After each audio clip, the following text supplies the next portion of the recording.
are listening to Two Babies in a Business, a podcast where Peter Pilarski and I, his lovely bride, talk about business, parenting, and partnership. Okay, I'm drawing a topic out. It's all very mysterious. Today, we're going to talk about social media. Social media. In what sense are we going to talk about social media? In the sense of business, parenting, and partnership. Okay. All right. Okay. Well, yeah, it's an interesting topic, I guess. Yeah, it's certainly something that, from a business perspective, takes a lot of effort, takes a lot of time, takes a lot of investment. And I think a lot of people more and more question the ROI of it, especially I would say, depending on the industry you're in. If you're obviously in the business to consumer space, definitely social media ads is more valuable. In the business to business space, I think certain social media can be quite valuable, but it depends on how you use it. And I think a lot of companies, in my opinion, do social media for the sake of doing social media. And they don't really understand why and which channels and what they should be doing on each channel. And yeah, it's sort of a kind of a hairy topic, to be honest with you. There's a lot of questions around it. I mean, obviously social media is a broad word. It means many different things. I guess it means a lot of things to a lot of businesses depending on the industry they're in. And yeah, I think it's social media is a big one, and I think it's something that has really evolved and yeah, continues to evolve from a business perspective for CIPR. Back in the day when CIPR was not even full-time me, was part-time me, a lot of the first contracts that I took on were managing social media channels. At the time was for, a lot of politicians, yeah, small businesses who, back in the day knew they needed it but didn't know how to do it. So saw me as kind of a young person who, oh, well, she'll understand social media. And, it's something I studied in school. So yes, I knew what I was doing. But I think over the last year, we've had some really interesting conversations with clients. And I think really transformed the way we think about social media for clients. I think about one example, and it's one example I'm thinking of, but it's an example that has been true many times over. To your point about many businesses think they need to do it for the sake of doing it. And you sit as a consultant and you're showing, yeah, maybe the ROI isn't there on certain channels, and you're trying to make the case for actually, your investment would be far better over here. And no, you're not getting the engagement that you think you need. I mean, engagement is a whole hairy topic on its own, yeah, but you don't have the assets that you need either. And I think yeah, that that's you know, we talk a lot about this, and you actually, as from a visionary perspective, I think really in the last couple, I would say 3 to 4 years, have transformed our business from just thinking about marketing, just thinking about comms, to really that content being at the core of it. And really, to me, like social media is this question of content and what kind of content do you have? What kind of content's readily available? And the one example I'm thinking of is a client who, was quite down in the dumps about their social media engagement. But it just came back to the conversation of, you don't have content. You don't yeah. have great photos. You don't have a photo library. You don't have anyone dedicated on the ground. And this is a client that we're not necessarily on the ground for. They live in a different city than us. They're in travel. Us traveling to get that social media isn't in their budget, and that's okay. But there's no one getting content. There's no kind of thinking outside the box. They don't want to go down the path of creating graphics or cartoony animations or anything like that. So you go, then why are we doing Instagram? Yeah, What's the crux of this? And then they go, well, I don't know. And then juxtapose that to I'll use Merit Kitchens, amazing client of ours for the last over a year now, and we had a great conversation this past week about 2022 and how things are going. And we do a few different services for them, social media being one of them. And conversation wasn't, oh, how many leads came in from social media, because their marketing manager is very astute to the fact that that's not why we're doing social media. We Right. are doing Yeah. social media, and we heard her say this to her boss. We're doing social media for our brand reputation, for brand awareness, to put our best foot forward in Yeah. this space, to show things visually. She gets it. She gets it. I Yeah. think it's a difference. Well, I think like, and obviously we should distinguish, obviously. So we're talking kind of mostly right now about organic social media. So that is just like Yeah.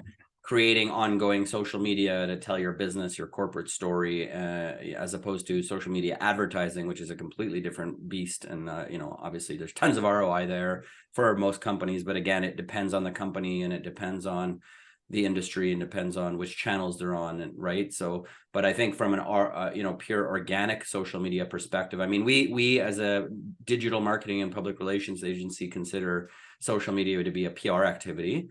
To your point, it's a brand building activity. It's a corporate storytelling activity, right? But it really is. We talk about really your website is your home, your online home, and the different social media channels, all the different things you do on the internet are all basically like directions back to your home, right? So ultimately what you want to be doing with your social media is driving traffic back to your website, which is where you have the most control, where you can have hopefully content in place to help educate and convert clients, right? And so but the thing about social media is like, I think the brands that do it right understand that it is a place to have your unique voice, to tell your story, to build your tribe, to build your audiences, to build your networks, to build your credibility, all those things. But you're right, it's fundamentally the companies that struggle with social media, there's companies that struggle with content marketing, period, because social media is just a channel through which to share content. But if like you're fundamentally like a company that's like doesn't do any marketing or does very little, and you don't create content and you don't have a major content play kind of within the sort of foundation of your marketing and communication strategy, then it's like, yeah, like the social media is super hard and you don't see the point 100% versus, if like, yeah, you're a company that sort of is a fully in the content marketing sort of game and that's sort of foundational to your strategy, then social media becomes sort of an easy thing and it sort of makes sense, right? So I never thought about it that way before. I mean, I think you're bang on though, because we obviously as business owners often talk about, who are the right clients for us to take on? Is this prospect one that will fit within our values and the way we do things? Is this someone we can really drive results for? Is this someone we can cultivate connection and trust with? And we're always trying to find those validators, right? Like, yeah. but I think that that's a very interesting validator. If the organization itself struggles with content. Yeah. So I think about organizations that, I don't even think it's, don't do content. I think that that's like a whole other problem. I think it's like those organizations that struggle with, how many rounds of revisions does a blog go through in your organization before you get it up? Or how efficient are you at getting blogs up? And what's your path to, what do you always say, progress over perfection? Like, Yeah. right. Like, I think that that's actually a very interesting qualifier. And when I reflect on businesses, whether they were clients or not clients or people I knew, you're absolutely correct. If they didn't have a knowledge or a ease of content writing in generally their social media Content didn't flow creation, well. content creation. So I'm going to tell a story about CIPR that kind of maybe brings us all home. But like, back a few years ago when COVID hit and we were really scrambling to figure out what the heck to do. We did a couple things. I think we started the podcast somewhere in and around that time because we wanted to sort of do some brand building and create some storytelling and have a way to tell, sort of interesting content that's not just blog after blog. And then we did a bunch of webinars and online learning, pieces with some of the suppliers and some of the partners we work with. Essentially, we created a ton of content, a ton of different content, and then we started sharing that content. We started becoming quite visible and loud. And I remember, having some sales conversations with some clients, prospects at the time, where, it was sort of like, I'm going through the sales process, which is, a process of education. And a few times people were like, oh yeah, no, I don't need to be sold anymore. I get what I listened to all your webinars. I really like what you guys are all about. It really makes a lot of sense to me.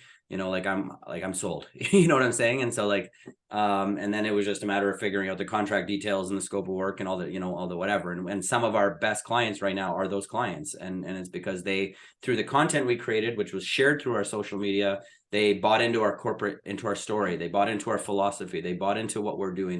They thought they got the impression that we knew what we were doing. They believed, right? Like there was some credibility built.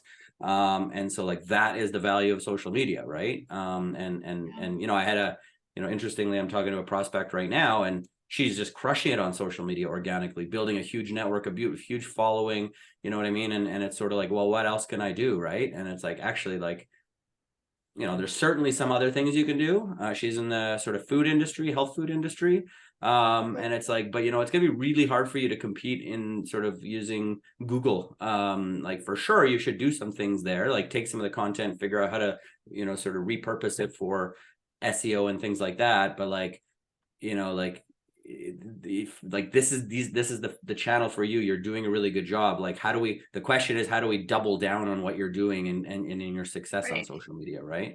And I mean, I'll just say too, obviously from a digital marketing perspective, social media creates social signals, which is an important thing for your SEO program. And so there is sort of direct digital marketing benefit to it as well. I'm getting a little bit, that's more on the technical side of things, but there's for sure sort of digital juice, SEO juice you get from social media as well. So there's, definitely value there as well. But yeah, even from a CIPR perspective, our monthly content, we cheekily call it internally our sexy content or our fancy content and our SEO content. From a social media perspective, right? And that SEO content is the super quick stuff to create because that's pushing to blogs we've written, pushing to this podcast, pushing to client success, pushing to news release. That's the easy stuff. And it's not just doing it once, it's doing it a handful of times, right? In different ways. You're not repeating the same words over and over again. You're being clever about the content, but that's a push. And then you have the fancy content, as we call it. That's the one that you're spending time designing the nice grid that is really about brand awareness and reputation, right? It's a welcome to a new client. It's a what quote did Karen say this month, or those things. And it's twofold. And I think to me that's like the delineation between marketing plus the ads thing. Okay, we're just talking organic social media plus and then the brand building or the public relations side, right? Is this conscious kind of piece.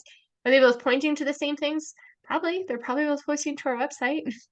For sure. But they're pointing in different ways with hopes of capturing a different audience. Yeah. Well, no, what I'll say too is that I think for companies that really struggle with social media and struggle with content development and really don't even do a lot of marketing, right? It's first of all, it's better to be good at one channel than try to, sort of do 5 because everybody's doing 5, right? It's be thoughtful about the channels you pick. And and I think we said this on this podcast before, but pick channels that that are sort of congruent with the personality of either your staff or your CEO or whoever is going to be featured there or whatever. So obviously we do a podcast because we both like to talk a lot. And I don't want to sit and write blogs you know what I mean? And I don't, right? So for me, this is a format that really works, right? But so figure out your format that works for you. And don't try to create, don't try to have a strategy based on, well, we're going to do videos and then nobody wants to be on a video. It's it's going to fail for sure. And then the other thing is like consistency. It takes a long time to build social channels. Like we've done a really good job, for example, on our LinkedIn. I would say we have a good, strong following. When I look at who's following us on LinkedIn, it's marketing managers, CEOs, right? And marketing directors, communications But it's like people that's the channel that makes sense for us, for our right? business, Like, right? Yeah. you know, again, I think about it as from, yeah, I'm not going to attach as CEO, I'm not going to attach metrics for success around number of sales or prospects or qualified leads to my Instagram channel. I'm just not. Although, there are some interesting situations where we've put out a funny reel and it's caught someone's attention and that person did become a great client. Mm-hmm. So like, don't knock it, but I'm certainly not like counting on that. Whereas But we're in the LinkedIn, it's like, B2B space, right? Like we sell to businesses. And so LinkedIn right. is And our it's like, channel, right? LinkedIn makes sense. And like, absolutely, like that is a place that, from a multiple different tactics perspective, not just our LinkedIn page, but like that is a place where I look for metrics and I Yeah. look that we're driving things. And I Yeah. think that, would be where I would encourage marketing managers and business owners to think smartly Yeah. about how they're qualifying the success of their social media channels. I mean, within the last 2 years, we've shut down CIPR's Twitter channel. Yeah. Not because we don't like Twitter. We do Twitter for a number of clients because that's a space they need to be in. It's not really a space we need to be in as a Yeah. marketing and PR agency. It's a space we could Maybe be in, but it's just a huge amount of investment that we're just not willing to make, time wise, totally. right? Yeah. Totally, right? And Yeah. and you have to measure, like all things in your business, where are you going to spend the most time and effort? And Yeah. you know, it's got to make sense. Maybe we'll reopen a Twitter account sometime, but within the current cycle of our goals, it's not a place where it makes sense, and there's no Totally. use like beating ourselves up about it. Okay, All my right. last, Go I got a ahead. question for you though, because we didn't really talk parenting or partnership I was gonna go there a bit now. on this one, but you use LinkedIn. That is kind of your, I would say, jam. That's your Yeah. personal place that you play. Why? Why is that a place you like to hang out? I mean, first of all, so we have used LinkedIn several times, like for a lead generation directly from a lead generation perspective. So we've had some of our biggest clients come from LinkedIn, from direct selling through LinkedIn, through messaging people and things like that. So it's definitely an effective channel for that. But for me, it's where do I want to build my personal brand? And it's like I that's a place that makes sense because that's where there's entrepreneurs, that's where there's the types of people I want to work with and attract. And first of all, and the other thing I'll say about LinkedIn is that, and this is a stat I heard, it's I'm not quoting I'm quoting what somebody else said. I've never seen the stat myself, but it was something like on Instagram, something like 90 something percent of account holders are content creators, and on LinkedIn, like 1 or 2% are content creators. So actually, if you're a content creator on LinkedIn, and you can be consistent with, sort of finding your voice and being consistent with the content you create, like you can reach thousands of people. I've had LinkedIn posts that have, had 50,000, 80,000 impressions on one post, right? That's a lot. I get tons of engagement on my LinkedIn. I get, lots of statistics and I've had situations where people have reached out to me for services as a result, right? And so I mean it's an effective place for us in terms of for sales, I think for building my own personal brand, and it just fits for me. I don't I do Instagram more for fun, more for my own, like to me Instagram is like where I put my hikes and some experiences with our family as almost like my like online photo album. Right? Right. It's like more for me than it is for anybody else. Yeah. No, it's true. I think you do LinkedIn well, and I think you found this really nice um balance there between business and personal. And Yeah. great work. Well, thank you. Well, there you have it. Social media. We snuck some sort of business topic in. Our personal topic in, yeah. Yeah. Okay, well, I guess on a personal side and on a relationship side, don't spend too much time on social media to the detriment of the time that your family and your wife need. I feel like both of us have we were social media fanatics for a long time, and there's been times in both of our lives in our relationship where probably we were annoyed at each other for the social media amount of Oh, social media use that we've done, but I feel like we're both better now. So yeah, I mean, I definitely try, easier said than done, most weekends to not be scrolling. yeah, I consciously try to put away. I've talked about this before. At 8 o'clock, my phone isn't even within a radius of my body. So I think I do well there. I find Instagram, like where LinkedIn is your jam, Instagram is definitely mine. It's where I build relationships. yeah, There are leads that we've gotten from there. I think that that is where I try to build my brand and who I yeah, am, and there's actually accountability in there. I think I go through waves of engaging in Instagram stories a lot or a little, and I think you could probably tell the times where I'm really trying to like focus on health or fitness or whatever, because I'm taking that picture at a spin class, or I'm talking yeah, about health and wellness or posting something. Because there's a level of when you have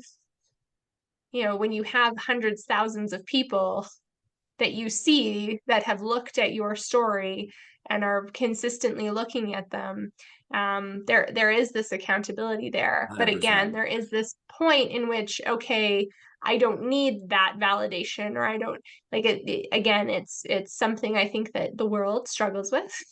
Yes, yeah, definitely. But it can be used in your life for good. I feel like I've found that balance. Yeah. Um, Yeah, yeah. I've definitely used Instagram for my own personal accountability on fitness for sure. And so because, when I was doing 75 hard there, I was posting every day about my 75 hard, because it's me putting it out publicly is like, hey, I'm being accountable. I'm doing what I said I was going to do. And like, it's not for anybody else, even though a lot of people like reach out and like, oh, this is inspirational, or, like, hey, like I started working out because I watched you working out. Like, that's all great. And that's all, but it's like, literally, it's the most selfish thing in the world. And I'm just doing it to like, essentially like Yeah. keep myself accountable, post every day, because I'm supposed to do this for 75 days straight. Right. So, yeah. Yeah, I think that's a healthy way to look. Like, I would never tell someone to like be selfish, but like I actually think like social media is something where it's like be selfish. Like, who are you Mhm. following?